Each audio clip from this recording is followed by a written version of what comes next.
guys, Nandini here with a brand new video for Craftread. Today I'm going to show you an upscaled project with some mixed media elements and of course the brand new 3D decoupage sheets by Craftread. So let's get started. Let's start with the base first. This is an old tile which is part of a frame, and I'm going to cover this with gesso and then do my 3D decoupage on it. I'm just taking out a little bit on the side. This is rather thick. So this is what our panel looks like. It's a nice cute looking cake. And these are all the other pieces which I have already fussy cut. So these are the 3 layers of the cake. There are flowers.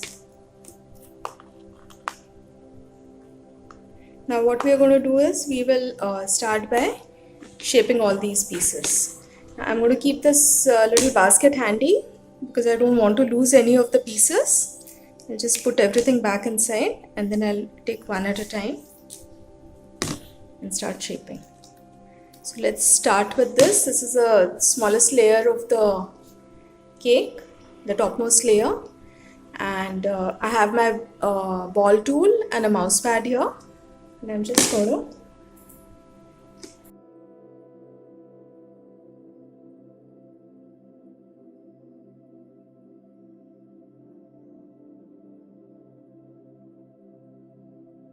now what you need to remember is now I want the piece to curve like this, so I have to apply the pressure perpendicular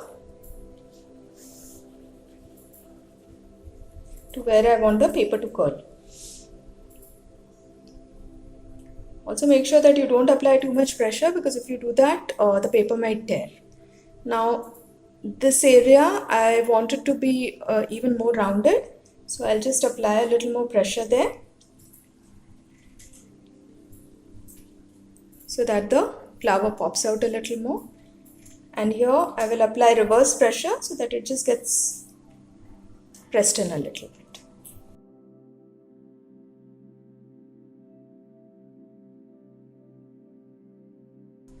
I'll repeat the same steps here.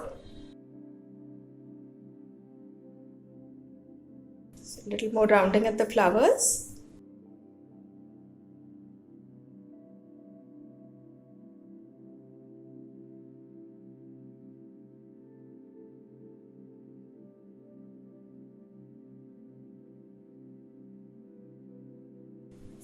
There, now our cake layers are ready. I'll start with the flowers.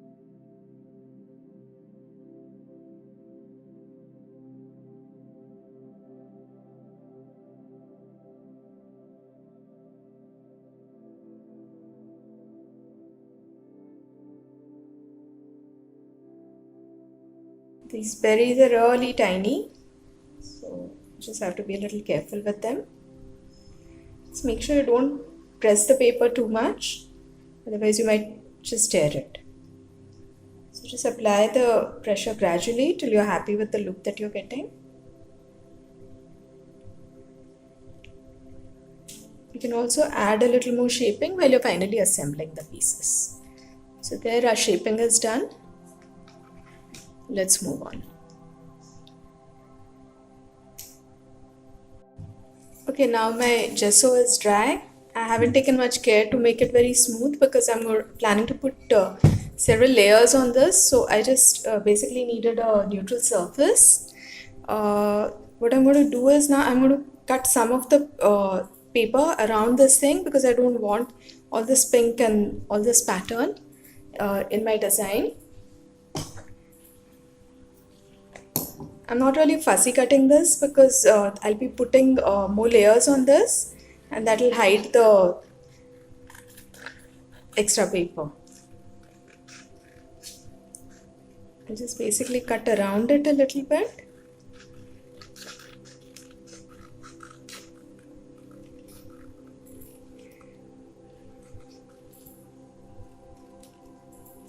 The One thing which I want to do is I want to change the position of this flowers. So what I'm going to do is just carefully cut it away from the cake.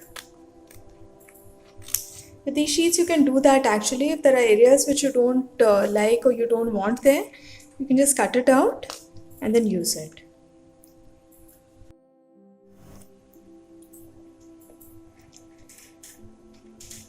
So now I've cut this apart and I've cut this flower apart.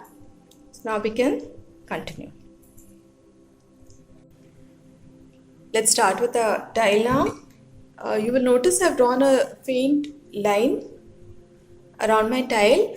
This is the line which marks the space where the frame is actually going to come. This is the frame which I'm going to put over the tile. So I don't want anything to go over this line because that will end up pressing into the frame. So now first thing I'm going to do is take my base layer of the cake and I will just use some decoupage medium to stick it. I'm using decoupage medium because I want to seal this thoroughly.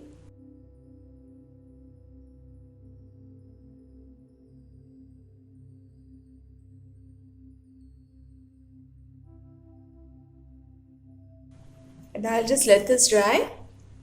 I'm going to take some desert dust chalk paint by Craftreet. I just take out a little bit here.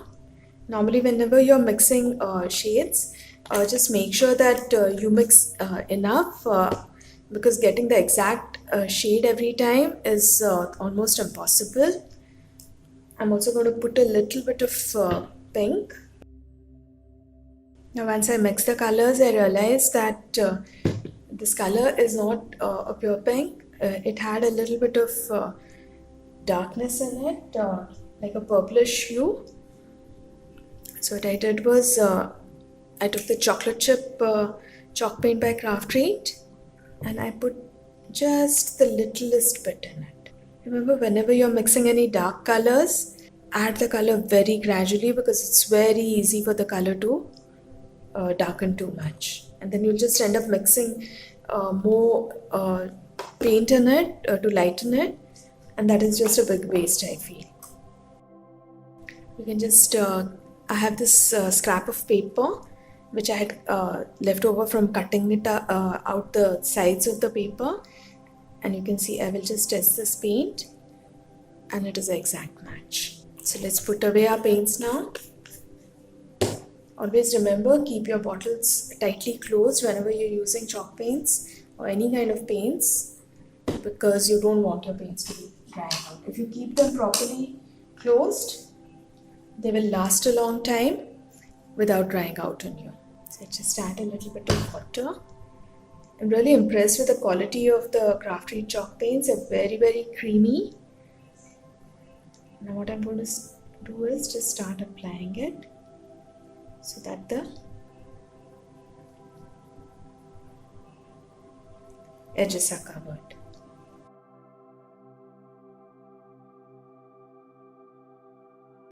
You need to do it more towards where the background is showing. In these areas which I've trimmed pretty close, there is no need because the cake is actually standing out from the background, so to speak. But these areas you do need to just mask them a little bit. Don't worry too much if you get a little bit of the paint on the cake because ultimately we are going to build layers on this, so those portions will anyways get covered. You can also do this with a sponge if you wish. Now I'll allow this to dry completely before I move on to the next step. Okay, so now that our first layer is dry, we'll continue. What I'm going to do is I'm going to bring in this stencil which is a part of the geometric stencils pack, and I'm going to do some stenciling.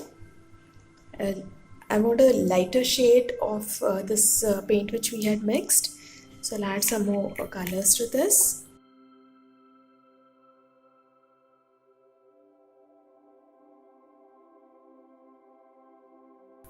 With the chocolate chip, I'm I need just a little dab of it in this, but I'm going to take out a little extra here because I also want to create sort of to ground this cake.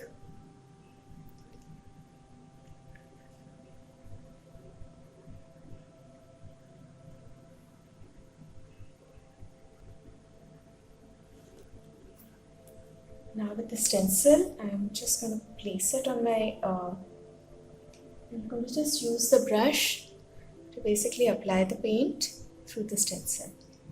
I'm going to avoid the areas where the cake is because I don't want to get too much color on it. If you're not comfortable doing this directly, you can always mask it with some masking tape or some masking fluid. Now, these last two, I want to use a darker shade there. So I'll just wash my brush. I always have a rag handy to wipe the excess water from my brush. You have to be very careful here because it's a much darker color. So it will show up much more on your cake.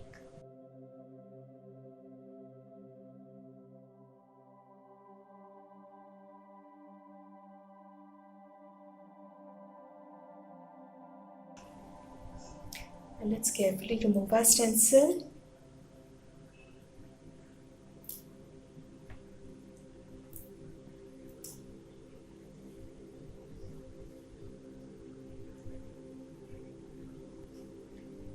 And just fill up these areas because I don't really want the lines there.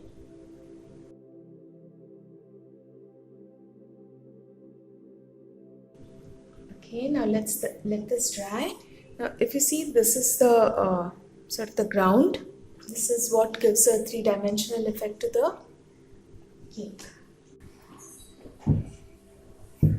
Our paint is dry now, so now let's continue. I have this beautiful chipboard called Trellis within the trellis, and I want to put it on the sides of the cake. So what I'm going to do is just place it first, and then I'm just going to roughly mark the shape which I want it to be in. The rest of the pieces I will use it for some other project. Luckily, chipboard can be very easily cut with your scissor. So just start snipping this away.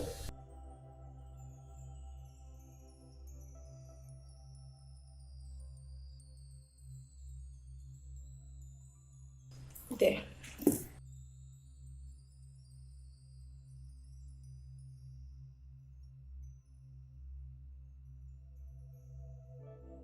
This remaining piece I'll save and I'll use it on another project. I'm also going to use some copper paint to color this because I want it to be in that brown family.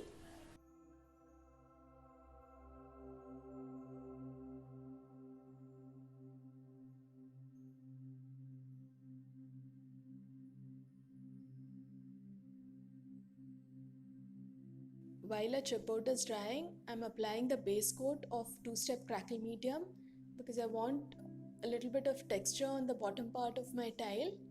Now I'll let the crackle base and the chipboard to dry completely before I move on to the next step. Okay, now our chipboard is dry. It has a lovely coppery look to it, and so is our base coat of the decoupage, the crackle medium. I'm going to put the second coat for the crackle medium on top.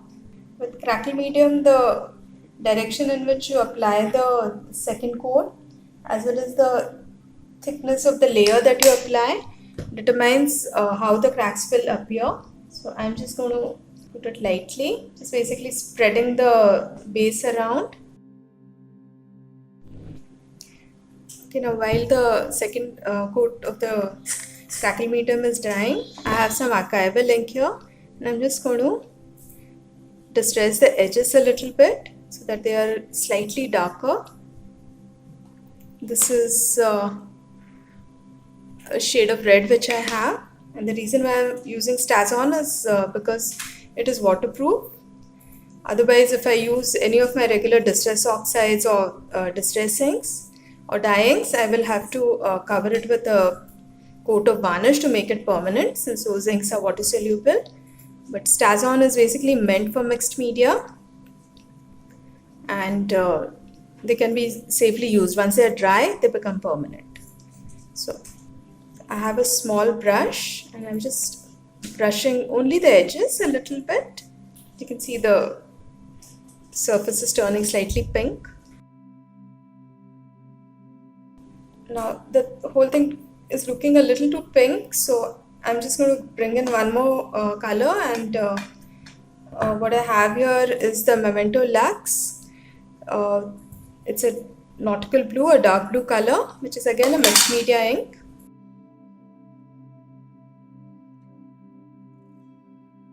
Just put on a little more red on it to balance it out, because I think it's looking a little too purplish.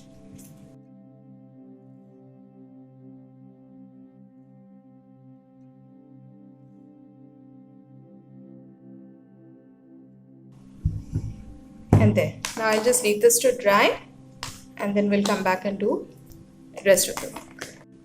Okay, now our crackle medium is almost dry, but it needs a little more time. I think I must have put it a little thick in this area, so I'll just leave that alone.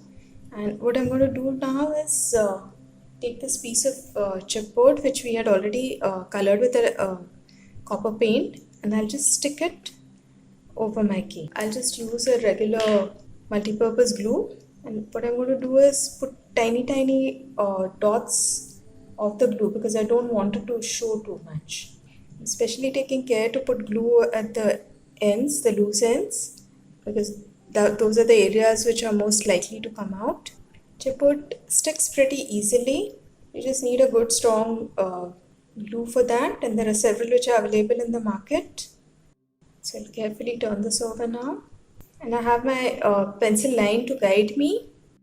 I'll align it at the top first, and then just shape it slightly, and then my chipboard is in place. If later on, if you feel there are any sections which are a little loose, which need to be stuck down, you can just take a toothpick and add some glue underneath, and then just you can see the lovely shine that the copper paint is giving. Now let's leave this to dry completely, and then we'll do the next step. Okay, now our top coat of the crackle medium is completely dry. So now I'm going to take some metallic wax in antique gold, and I'm just going to lightly rub it here. As I start rubbing it, you can see the cracks showing up. Just gradually work the wax inside so that it penetrates into the cracks. I didn't want a very cracked surface because I wanted a very subtle effect. But depending on the thickness of the paint of the top coat and the direction in which you apply it, you can get really beautiful effects with crackling. It gives a lot of texture to your end product. So now my wax, I've worked it in. Now what I'm going to do is take a damp cloth. Just I have this old t-shirt lying around. I'll just spray some water on it, and then I'll gently start rubbing here. The wax which is there on the surface gets removed by the damp towel or the damp cloth. So this also has a nice sheen which matches with the copper sheen on the chipboard that we've put. Now our background is almost ready. Only that thing that is left now is to assemble our 3D decoupage. Okay, now our base is ready, and now what we are going to do is start with the layering of the 3D decoupage. Now this is our first layer. Now you'll notice there is some white area here which is really tiny. You can either cut it with a craft knife, or what I'm going to do is a little trick. I will simply take some distress ink in a similar green shade, and very lightly just put some ink there. This will not hide the white areas completely, but I'll also put it on the leaves so that wherever there are a little few white areas left, these get masked. They will not show up as a very stark white color. And once your whole thing is put together, you will hardly notice that there was anything done. Now I'm going to turn this over and start applying my double-sided tape. The key to doing a successful 3D decoupage is putting a lot of tape and shaping your pieces correctly. You can also use silicone glue if you want. If you don't want to use so much double-sided tape, even that works. Just make sure that you place it such that no tape shows through once you've put your layer on. Now areas like this, I put very tiny pieces of the tape. I'll also shape this slightly with my hands.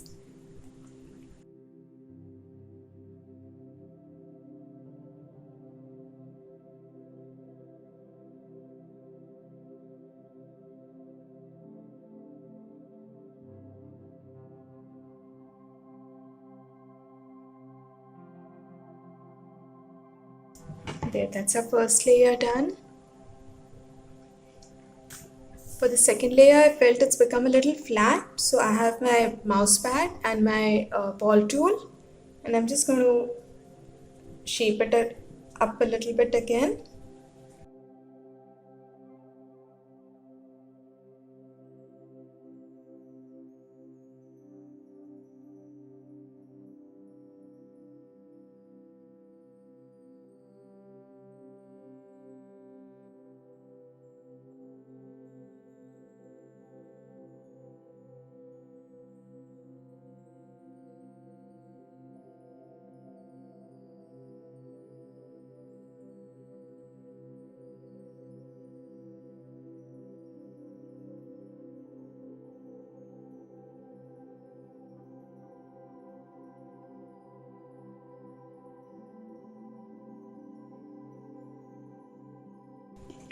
There. You can see the layers now. Now we are going to put the little flowers and the leaves. So let's start with this piece here, which goes right up.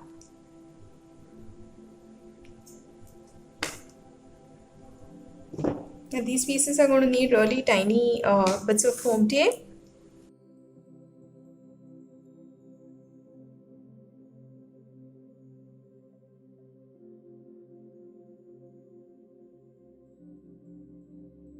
You'll see there is a little bit of white area here. So I will take my distress ink and just lightly cover it up.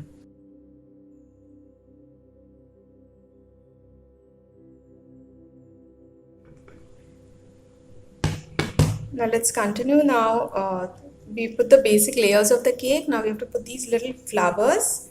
These are the two flowers which we had cut out and shaped. So then I'll just take tiny pieces of foam tape.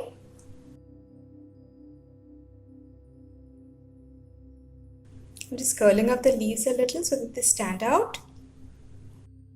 I'll do that with these leaves also. Just remember, you can always shape some of the details later. Now this is a small leaf which I cut off, which is a part of the design on the side, and I'm just going to put it not on the cake on the side but a little further down the line. So let's just put some foam tape on that.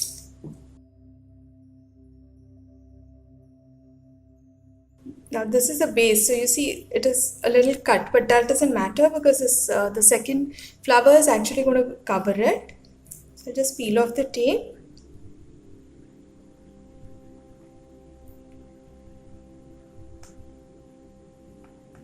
I'll just place it where I want it.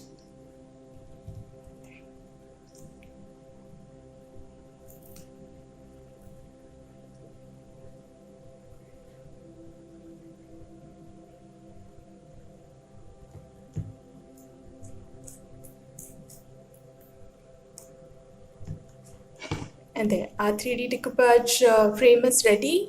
Now you can add more embellishments to it if you want. There's so many things which you can do. This is a basic frame.